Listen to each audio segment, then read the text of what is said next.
Magandang umaga po sa inyong lahat. Alexander Lexter Jules nagbabalik para sa inyong morning update na ako mga kaibigan.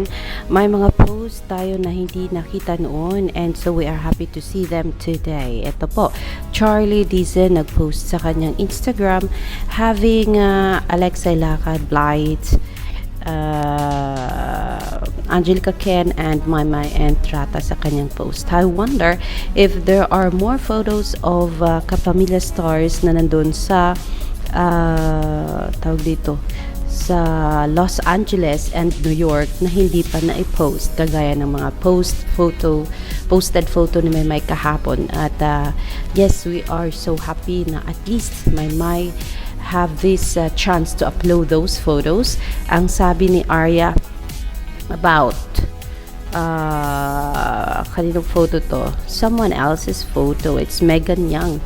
Ganda-ganda talaga niya. Totoong sexy to see all na lang talaga.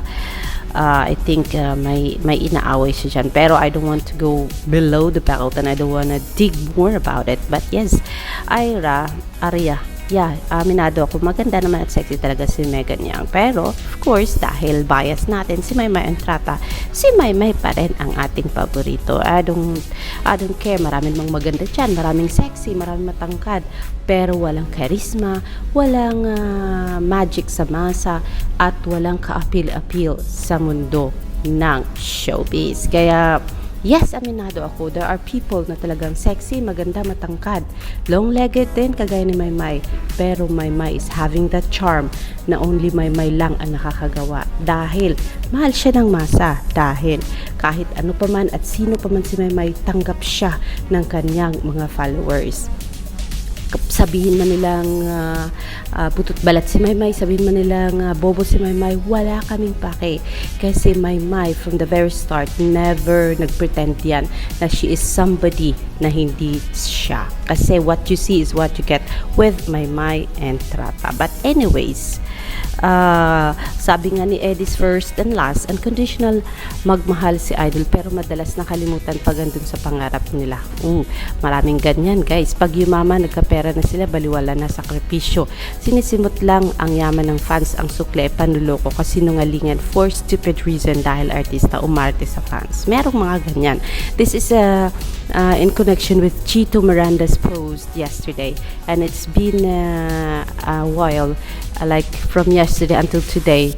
Napakataas na siguro nitong thread na ito ni Chito Miranda because he was saying sila yung tipo ng mga fans na willing gumastos para bumili at ng tickets ng mga shows. Sila yung mga tipo ng mga fans na pipila para makabili ng CD, and sila yung mga tipo ng supporters na mag-log in sa isang website para makaboto sa mix upang manalo ang kanilang idol sa music video. At yun ay posted yesterday ni Chito Miranda, and yes, he is right, very right. And yes, marami kasi dyan mga fan service ang mga ginagawa ng mga love team just to make the people kilig. But tayo mga Mayward, nagising na tayo sa katotohanan that in a love team pwedeng hindi maglalast ito ng matagal at pwedeng hanggang ilang taon lang ito. Just like Maymay and Edward na after how many years? 6 years is love team. Ngayon ay going solo na sila. And then may mga fans talaga na umalis at ng ibang bakod. Pero yes, tayong mga nagmamahal na totoo kay Maymay at kay Edward, magpa-going solo man sila or mapa-love team, we are still there for the both of them since we love them, hindi lang sa love team, but we love them as individual person in showbiz personality. So yeah, that is fine. May mga marami diyang gumastos, bumili, bumoto, pero hanggang ngayon nananatili kahit sabihin man natin going solo na ang Mayward. Dahil nga yan sa totoong pagmamahal na meron ang Mayward sa mga fans nila, at palagi sila nag-a-update kahit busy. Meron silang chance, just like Maymay yesterday. We posted, maraming nagsasabi sa Twitter world na they missed Maymay and wala nang update. So ginalaw daw ang baso at yun, nako, bongga, nang gulat ang post ni Maymay. Sobrang sexy at sobrang ganda. Ang sabi ko dyan na I am going to shout out someone's name, and it is very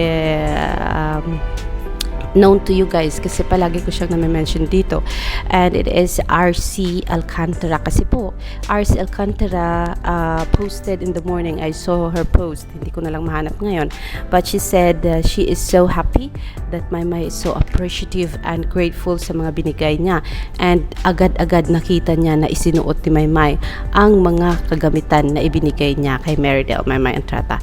Ayun, shout out to you, RC. You are so kind-hearted and generous.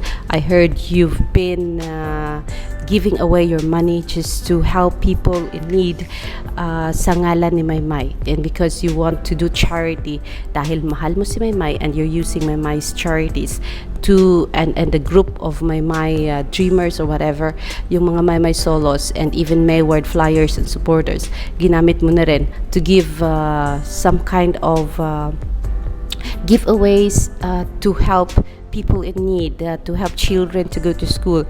Kaya RC, napakabait mo, and hello Jai, ayan, Maymay Entrata, ganyan ka talaga since before. You are so appreciative na lahat ng binigay ng mga fans mo ay isinusuot mo, and hindi yan talagang binaliwala mo lang, kundi pinapakita mo sa mundo na you are wearing someone's gift. So yes, patuloy lang Maymay, marami pa rin nagmamahal sa'yo, and dadami at dadami yan dahil sa kabaitan mo at sa kagandahan ng puso at kaluluwa mo, Meridel Maymay Entrata. And so yes mga kaibigan, yan na mga update na yan kasi gusto ko talagang mabigyan ng diin yung pagiging appreciative at grateful mo Maymay. Kaya that is why I am shouting out RC's name to give credit doon sa mga ibinigay niya sa'yo. At hindi lang si RC, kasi marami na rin mga supporters mo ang talagang sumigaw at nagpasabi na wow Maymay, you are really appreciative and grateful sa mga binibigay ng fans sa'yo. Pagmamahal man yan, pera man yan, suporta man yan, you are always mentioning those whenever you have time, at sinasabi mo sa mundo na you are so thankful of having them as your followers. That is what makes you more prettier Maymay, kasi hindi lang confidence meron ka, kundi meron ka ding kind heart and generous heart, not just so showy, kasi hindi ka naman talagang showy, pero sa tago binibigay mo ang mga gusto mong ibigay sa mga taong bigyan mo ng tulong. Iba ka talaga Maymay, sabi ni Clint, pingin ng legs baby girl, kasi nakita nila yung mga photos mo since yesterday, hindi po naputol yung paghanga at papuri ng mga taong nakatingin o nakapanood, nakakita ng mga photos mo na kung saan napaka-sexy mo. It's like you are a Koreana girl.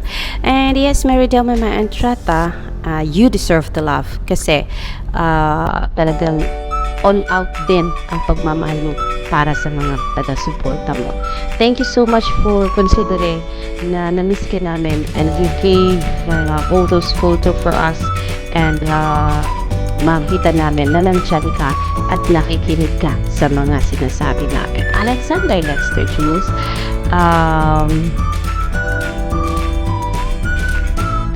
ingat ka Maymay, mga syempre supporters Maymay, ingat din kayo always, take care of yourself, and I will see you later for more.